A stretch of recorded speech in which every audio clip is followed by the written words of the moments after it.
our very own Chris Lowe broke some massive news on Monday morning. Okay, the SEC moving to 9 conference games.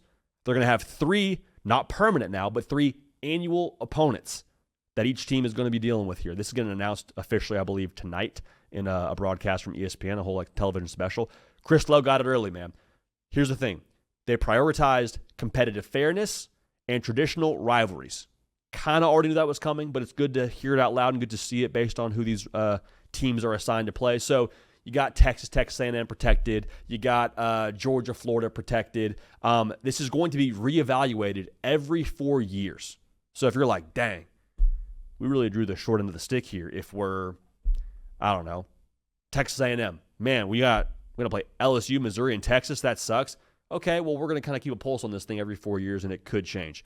I want to break down a couple of thoughts here, and then I want to talk about this with Kaiden Smith here in a matter of moments. Hardest schedules to me, a couple of teams that jump out. I mentioned A&M. A&M and Arkansas have the same 3 annual opponents, in LSU, Missouri, and Texas. Now, LSU with Brian Kelly, the way they're trending, I feel very strongly about them going forward. They're always going to recruit well, I think. They'll always be a force to be reckoned with from a talent perspective. Same deal with Texas. I don't think Texas is falling off the face of the map anytime soon. Say what you want about Arch Manning. Sark's the head coach there. Seems like he wants to be there for a while. I think they're going to be a wagon. And then Eli Drinkwitz at Missouri. Like, looking at just the head coaches, A&M and Arkansas draw, they have the same opponents in LSU, Missouri, and Texas. I think that is a tough situation to be in when it comes to the teams that you draw over the course of these next 4 seasons. Then Auburn also has to be mentioned. You have Georgia and Alabama on your schedule. I don't care what's happened with Kalen DeBoer so far early in his career at Bama. It's still Georgia. It's still Bama. And then you got Vandy. Vandy is supposed to be, I think, in this discussion, if I'm reading this correctly, like the one that kind of takes something off the plate for Auburn.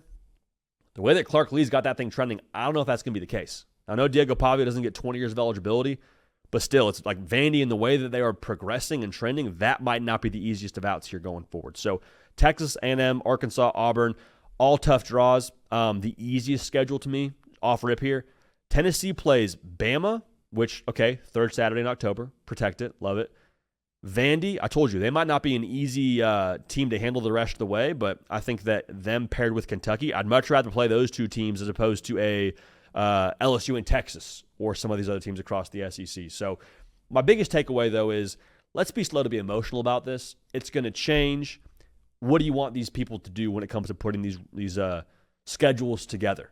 Like, you're going to have Texas not play Oklahoma, have Texas not play A&M, have Georgia not play Auburn. So there's some of this where I'm like, I don't really know that you're allowed to be that upset about this, depending on who you are. I mean, you're allowed to be upset however upset you want to be, but I don't know if I have like that much energy to give to being overly emotional about a schedule that's going to look different every single year, give or take, based on how teams look over the course of the season. So yeah, I mean, there's a lot to unpack here. I want to bring on Kaiden Smith to unpack this together and just kind of have a conversation about this. There's a lot of intel over at on3.com. Andy and Ari actually had Chris Lowe on their show, so if you want to get some more detailed information about this whole thing, go check out that video. We're just going to talk about this right now, though, Cato. Anything that jumps out to you when you look at this list of annual opponents that are on deck here for the SEC? Yeah, as you know, I'm a proponent of bringing the divisions back. Sure. In the SEC, and I think this is a good step in that direction as far as getting back to the regionality and the rivalries of college football that seem to have gone to the wayside a little bit when you look at these super conferences and getting the divisions away and teams bouncing around from league to league. So I like that aspect of it. I'm not, you know me, like I'm not an SEC homer of any of these teams. I grew up in Georgia, so I'm familiar with the Georgia-Florida rivalry, but it seems like they got every rivalry right, which I think is the thing that the fans care about the most. And I think it sparks a lot of good debate as far as one fan base thinking they're rivals with someone more than another fan base and all that stuff. So it's good to get the one set in stone. Like, I think getting the Iron Bowl and Red River, like those were all locks. I think more so the thing that I'm curious about is how they're going to change things moving forward from a competitive balance standpoint. Like, what does that mean? Like, how drastic are we willing to go if Kentucky just gets wiped by Florida, Tennessee, and South Carolina every single year the next 3 years? Like, are we going to all of a sudden just make them an annual opponent with another team that's not doing well? Like, I'm curious to see where they go with that, because again, like the old schooledness of it is like, hey man, you look up any rivalry and go on Wikipedia, and you'll see stretches where a team ran it for like 10 straight years. Yeah. And a back and forth. Like that's a part of the history and part of the tradition. So no strong thoughts, just more so happy that we have this now, and it sparks a lot of good stuff as far as the SEC with stuff between fan bases and stuff between teams, I think. And I think the point Chris Lowe made on Andy and Ari's show this morning was, hey, you see these three teams as your annual opponents, and it's easy to get worked up and say, oh my gosh, we're just pick a team here. We're Oklahoma. We got Ole Miss, Texas, and Missouri. Or I mean, if that's a stretch you're upset about, or if you're a better example, I guess, is going back to A&M. We got LSU and Texas and Missouri. It's like, yes, but when you throw 6 other opponents onto a schedule, it's going to probably leave you feeling a different way than looking at just those 3 annual opponents you're going to have every year. Yeah, and it's like seeing that G on your schedule, that's not fun for anybody. No. Whether it's an annual opponent, someone you play, like there's certain logos that are just never going to be fun to play, and that's a part of being in the SEC. So I feel like the gripe's more so about fans feeling that they should play certain teams. Like it's a luck of the draw thing. Like Tennessee, like Vanderbilt's in your state. Like we talked about how that might trend in a different direction for Vanderbilt, but historically being in the same state as Vanderbilt and neighboring Kentucky, as far as football goes for Tennessee, like that's a good draw. Are we going to take that away because all of a sudden they're on the losing end of that annual opponent list too often than not? We'll see, but in general, man, I like to see some of the old Big 12 stuff too, like seeing Missouri getting to mix it up with A&M and Texas and Arkansas back in the fold. Like that's all good to see for sure. And I think it'll be interesting to see the renewed rivalry stuff too. I feel like a lot of people have been talking about like Georgia and Alabama and Georgia and Texas. Like these are teams that are at the top of the conference that play in the postseason, will probably continue to play in the postseason moving forward. I'm curious if that becomes a thing where competitive balance, these teams are clearly both really good every year. They kind of beat everyone else they play. Do we put them against each other regularly is like just a renewed rivalry almost. I feel like the whole Saban-Kirby thing and the postseason success we saw from those two teams kind of created rivalry. We'll see what happens this Saturday. Same with Texas joining the conference. I'd be curious to see if that's maybe the direction they go in when they do make some changes here in the future. Is do we pit some of these big dogs more against each other than on some of the smaller fries? And some of these things that change too, it's like how many opponents are really going to change for a team like an Auburn? Like, are we really going to take away the Georgia-Auburn rivalry, take away the Bama-Auburn rivalry? Okay, so those two are going to stay intact.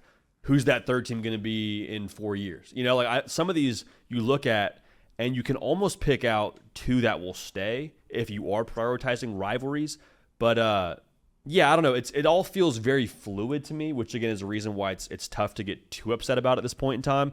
What is the Missouri logo in 4 years? What is Ole Miss logo in 4 years? What do you think of A&M in 4 years with Mike Elko, the way they're trending? So a lot of this is just like it's hard to not be a prisoner of the moment as I look at these teams in front of me when it comes to the annual opponents. But if I'm going to gripe a little bit, like we talked about this when we first saw this, Cato, no Bama LSU guaranteed. That's the biggest. Years. I think that's the biggest omission. They might still get it because I know that we're going to have this revealed tonight when it comes to the other rotational opponents, but no Tennessee, Florida either. That feels like it's got some rivalry juice to it, some staying power. Again, we're all being idealistic here. 9 conference games. It'll be a lot of really good games, but I don't know. Any other parting shots on that, Cato, before we move on here? Yeah, I've lived in Tennessee a little over a year, and I can comfortably say that I think across the board, talking to Tennessee fans, they hate Florida the most. So not seeing them is a little weird. The LSU and Bama games at night have become, I think, a staple in the SEC, so it's tough not to see that there. But yeah, at the end of the day, when we get the full schedules going into a year, how often are we going to be thinking about this?